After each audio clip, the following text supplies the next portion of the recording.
Hello and नमस्कार everyone, मैं doctor Neha Tiwari स्वागत करती हूँ आप सभी का हमारे यूट्यूब चैनल पे।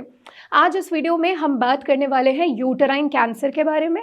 और आपको जान के बहुत ज़्यादा हैरानी होगी कि यूटेराइन कैंसर बहुत ही कॉमनेस्ट कैंसर है फीमेल्स का। यूटेराइन कैंसर में सिंपल से आपको ये समझने की ज़रूरत है कि दो तरह के कैंसर आपको देखने को मिल सकते हैं। एक होता है एंडोमेट्रियल कैंसर, मतलब यूटरस यानी बच्चादानी के अंदर का कैंसर, और एक होता है सर्वाइकल कैंसर यानी कि बच्चादानी का जो मुंह खुलता है उस एरिया का, बाहरी एरिया का कैंसर। और इंडिया में ये दोनों ही कैंसर्स काफ़ी कॉमन मिलते हैं ब्रेस्ट कैंसर के साथ। तो आज इस वीडियो में हम उसी को समझेंगे। सिंपल सा फैक्ट है, कुछ साइंस आपकी बॉडी आपको ज़रूर देती है अगर आपके बॉडी के अंदर कोई दिक्कत हो रही होती है।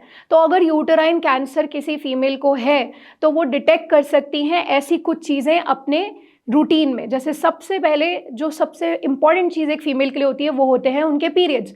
तो आपको मेंस्ट्रुअल इरेगुलरिटीज़ के बारे में बताती हूँ। सबसे पहले ब्लीडिंग रिलेटेड इश्यूज़ एक फीमेल को देखने को मिल सकते हैं। तो पहला पॉइंट क्या होगा, जो उनको मासिक धर्म आता है, मतलब जो उनको पीरियड्स आते हैं, उसमें या तो उनके पीरियड्स का फ्लो बहुत ज़्यादा होगा, बहुत हैवी फ्लो, एक दिन में 5 से 6 पैड उनको चेंज करने पड़ रहे हैं, या फिर उनका जो ड्यूरेशन है वो बढ़ जाएगा कि 3 दिन ब्लीडिंग हुआ करता था बट अब 7 दिन तक खिंचता है। तो इस तरह से हैवी फ्लो या लॉन्गर ड्यूरेशन आपको मेंसेस का मिल सकता है। दूसरी बात हो सकती है पोस्ट कोइटल ब्लीडिंग, मतलब कि just after sexual intercourse bleeding होने लग जाए या स्पॉटिंग होने लग जाए। तो ये भी आपको बता सकता है कि हो सकता है यूटेराइन कैंसर के लक्षणों में ये आता है और आपको दिक्कत बन रही हो। तीसरा देखने को ये मिल सकता है कि मेनोपॉज हो गया है, यानी कि रजोनिवृत्ति, मतलब पीरियड्स होने हमेशा के लिए बंद हो गए फीमेल्स को और 1 साल तक पीरियड्स नहीं हुए, एंड देन सडनली उनको ब्लीडिंग होना स्टार्ट हो रहा है, स्पॉटिंग होना स्टार्ट हो रहा है। तो ये भी आता है यूटेराइन कैंसर के लक्षणों पे, जिस पर ध्यान देने की ज़रूरत होती है। इसके अलावा दूसरी दिक्कत जो देखने को मिल सकती है वो हो सकता है लोअर एब्डोमेन पेन। अब लोअर एब्डोमेन पेन जब भी होगा फीमेल को, वो 2 चीज़ों के साथ जुड़ा हुआ हो सकता है, मतलब यूरिन पास करते टाइम भी ब्लीडिंग और पेन हो सकता है, इवन स्टूल पास करते टाइम भी पेन हो सकता है। तो ये जो डिस्कम्फर्ट मैच्योरेशन के दौरान एंड स्टूल पास करने के दौरान फीमेल को फील होता है, ये भी इसके अंडर ही टर्म किया जाता है कि हो सकता है यूटेराइन कैंसर डेवलप हो रहा हो। इसके अलावा यूटेराइन कैंसर इन 2 एरिया में फैल भी सकता है, मतलब रेक्टम रीजन में भी फैल सकता है, यूरिनरी ब्लैडर रीजन में भी फैल सकता है, और ये पेन आपको लोअर बॉडी में रेडिएट होता हुआ यानी पैरों में जाता हुआ भी मिल सकता है।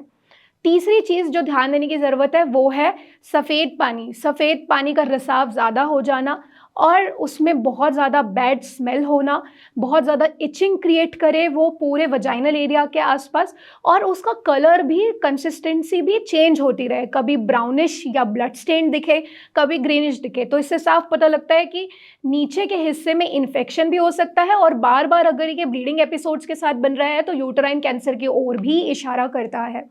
ये कुछ बेसिक लक्षण हैं जो फीमेल्स फील कर सकती हैं, और उनको यहाँ पर ध्यान देने की ज़रूरत है कि अगर ऐसा कुछ भी हो रहा है तो उन्हें अपने डॉक्टर से मिलकर अपने आप को ज़रूर चेक करवाना चाहिए। अब डॉक्टर कैसे डायग्नोस करते हैं? आप जब भी ऐसी कोई भी दिक्कत लेके गायनेकोलॉजिस्ट के पास जाएंगे तो वो सबसे पहले आपका पैप स्मीयर लेते हैं, मतलब सर्वाइकल एरिया के आसपास का थोड़ा सा हिस्सा उठा के उसको चेक करते हैं कि उसके अंदर किसी भी तरह के एटिपिकल सेल्स मिल रहे हैं क्या।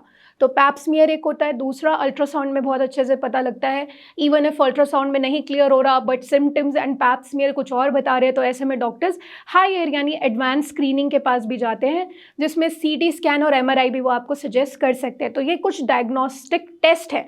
अलॉन्ग विद दैट कुछ कैंसर मार्कर्स भी होते हैं लाइक CA 19.9, तो इस तरह से भी चेक किया जाता है। कौन सी फीमेल्स हैं जो यूटेराइन कैंसर के प्रति रिस्क में हैं, मतलब कि हो सकता है कि वो आगे चल के यूटेराइन कैंसर को डेवलप करें, उनको आप यहाँ पे समझिए। सबसे पहले जिनको अर्ली मेनार्क होता है, मतलब बहुत जल्दी ही पीरियड्स, 10 साल 9 साल इतनी जल्दी पीरियड्स जिनको स्टार्ट हो जाते हैं, तो अर्ली मेनार्की वाली फीमेल्स। सेकेंड, अगर किसी को बहुत डिलेड मेनोपॉज हुआ, मतलब कि मेनोपॉज होने में ही 55 साल या 60 साल लग गए, जबकि आप जानते हैं आजकल 35 से 45 के बीच में ही मेनोपॉज आने लग गया है। ऐसे में अगर किसी को इतना डिलेड मेनोपॉज हो तो दैट मीन्स उनके बॉडी में ईस्ट्रोजन का मात्रा कुछ ज़्यादा रहता है, हार्मोनल इम्बैलेंस भी हो सकता है, तो दोनों ही यूटेराइन कैंसर की ओर लेके जा सकते हैं। तीसरी चीज़ आपको देखने को मिल सकती है ओबेसिटी। फोर्थ आपको देखने को मिल सकता है जेनेटिक्स, मतलब अगर फीमेल की मदर को या सिस्टर को, ग्रैंड मदर, पेटर्नल मेटर्नल किसी भी साइड फैमिली में अगर कोई भी कैंसर का हिस्ट्री है, specially colon cancer, ovarian cancer, endometrial cancer, cervical cancer, तो यहाँ पे भी फीमेल को रिस्क होता है कि वो आप यूट्राइन कैंसर को आगे चल के डेवलप कर सकती हैं। अलॉन्ग विद दैट कुछ ऐसी फीमेल्स जिनको पहले पीसीओडी पीसीओएस की दिक्कत रही हो, ऐसी फीमेल्स भी प्रोन होती हैं। ऐसी फीमेल्स जिनको एंडोमेट्रियोसिस की शिकायत हो, मतलब कि एक ऐसी कंडीशन जिसमें ईस्ट्रोजन की मात्रा बॉडी के अंदर ज़्यादा रहती है, ऐसे फीमेल्स को भी ये दिक्कत आगे चल के हो सकती है। अगर किसी को बार बार यूट्राइन ग्रोथ होती हैं, फाइब्रॉइड्स, जैसे कि मैं ऑलरेडी एक वीडियो में समझा चुकी हूँ, आप हमारे चैनल पे जाके देख सकते हैं।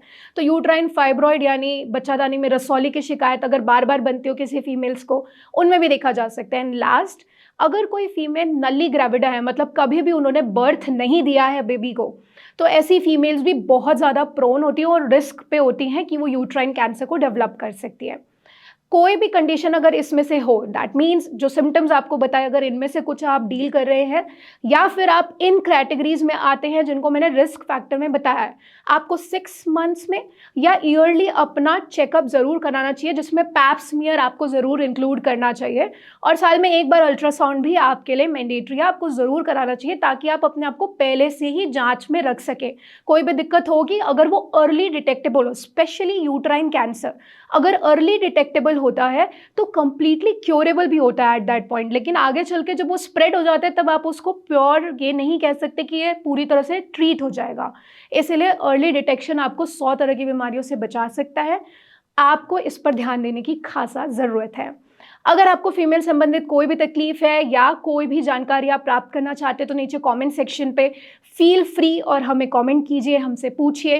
प्लस नीचे दिए गए नंबर पे आप संपर्क कर सकते हैं, हमारी टीम के साथ कनेक्ट कर सकते हैं, अपने लिए सही इलाज का चयन कर सकते हैं। हम मिलेंगे नेक्स्ट वीडियो में एक न्यू इन्फॉर्मेशन के साथ। तब तक आप सब अपना ख्याल रखिए। धन्यवाद।